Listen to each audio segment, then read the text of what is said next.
Hey everyone, and welcome to another episode of Unboxed. I'm so glad you're with us. All right, we're continuing our journey as we talk about emotional maturity, and we're going to talk about how leaders can evaluate their level of emotional maturity.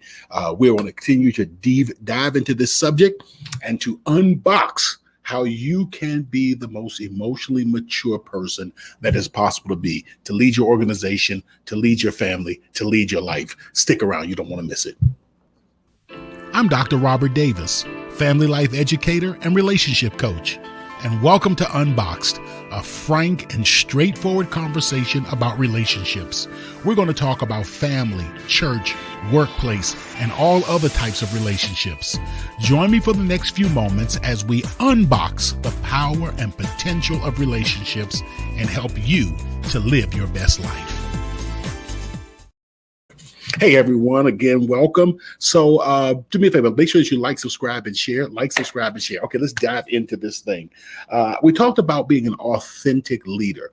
And by authentic, it really means emotionally mature, being the best you, living out the principles for your life, not basically being a puppet on the string that's determined by the organization that you work for, that the way you function is determined by the people you're interacting with, but that it's authentic. It is the real you in every circumstance and in every situation. And we found out that there are five attributes that determine a authentic or emotionally mature leader. Those five attributes are: number one, authentic leaders are goal-oriented.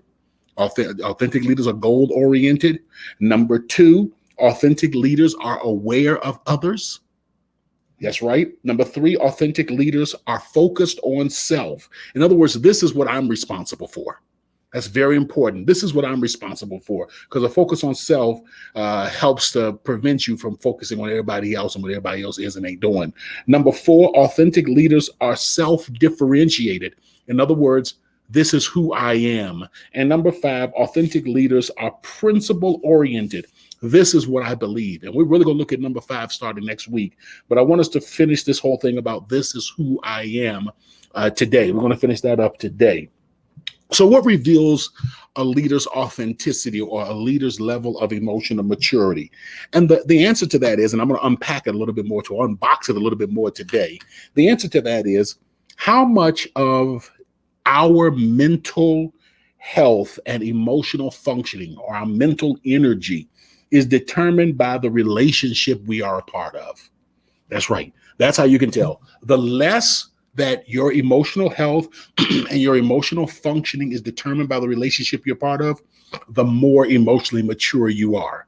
And that doesn't mean that you cut everybody loose, you don't bother with nobody, because that's really a sign of someone who's immature, that they are, excuse me, they are so overwhelmed by the relationships that they're in that they just can't even deal with it.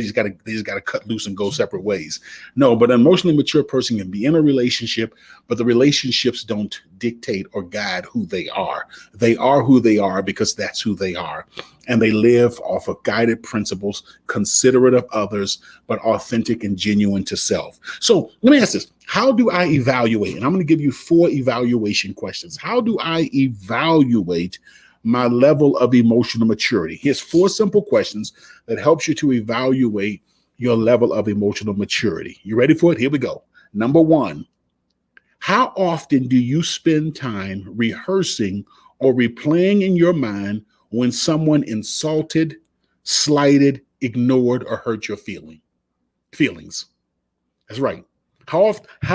How much time, when something like that happens, how much time do you spend replaying the incident in your mind?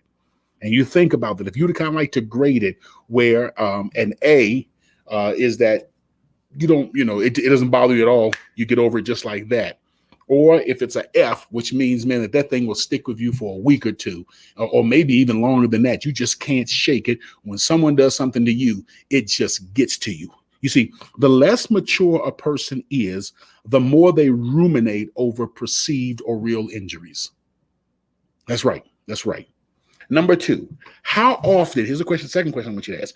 How often do you develop strong internal emotional feelings when someone you consider important in your life does something to offend you, such as to ignore you or to insult you or to get angry at you?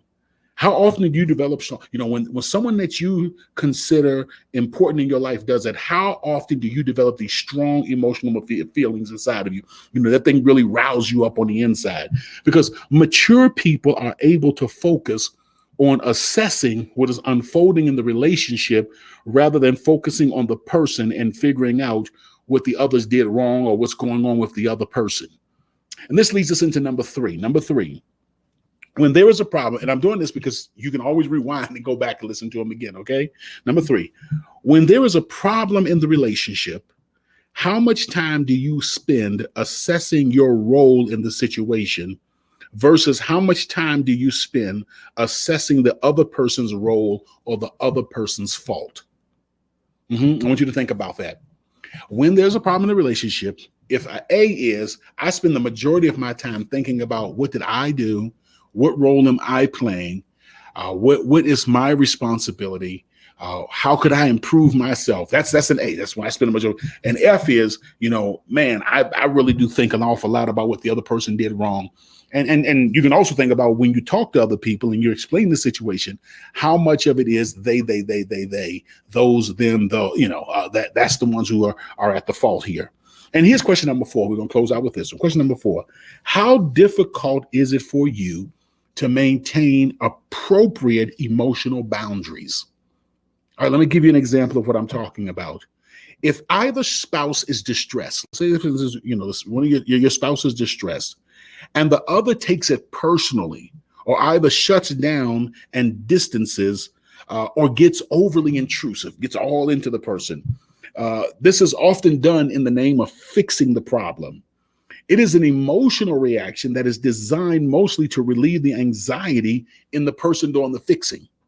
So how often when someone who you love they're having their emotional challenges, or they're upset or whatever it may be, whether it's with you or just in general, how much of the time do you feel, or do you think rather, that you need to help fix that?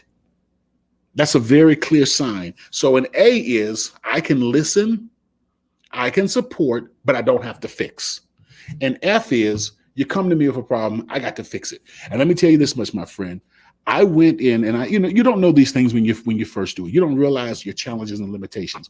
But one of the things is that a lot of people who go into the helping profession, they go into the helping profession because they want to help people.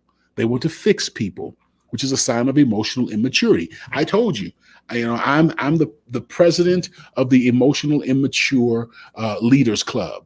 And that's why I love what I do. And I love working with other leaders because, again, we're going on this journey together. I haven't figured it out. I haven't mastered it. So with other leaders in our support groups, in the one-to-one coaching that I'm able to do, I can go through and I can help because I'm living it myself.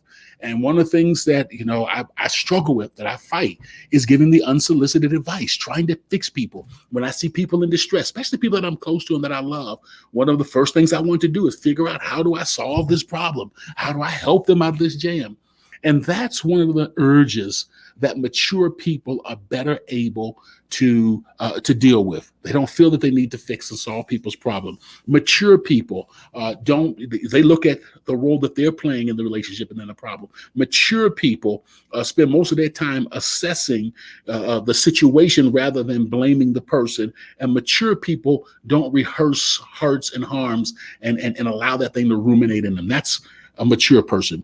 And that's what we try to do here at UnBoxed, is to help people to gain the skills and the tools to actually be emotionally mature, to be able to focus on themselves and to build up their own level of excellence, to reach their life goals, to develop plans and strategies to accomplish the things that are important to them, to be their best self in family, to be their best self in their workplace, at church, or wherever it may be, to unbox the power and the potential of relationships, and to unbox the power and the potential of their leadership.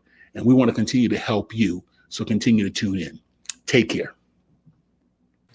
Seasoned with Grace, UnBoxed also provides healthy relationship training and leadership development for businesses, churches, and community organizations.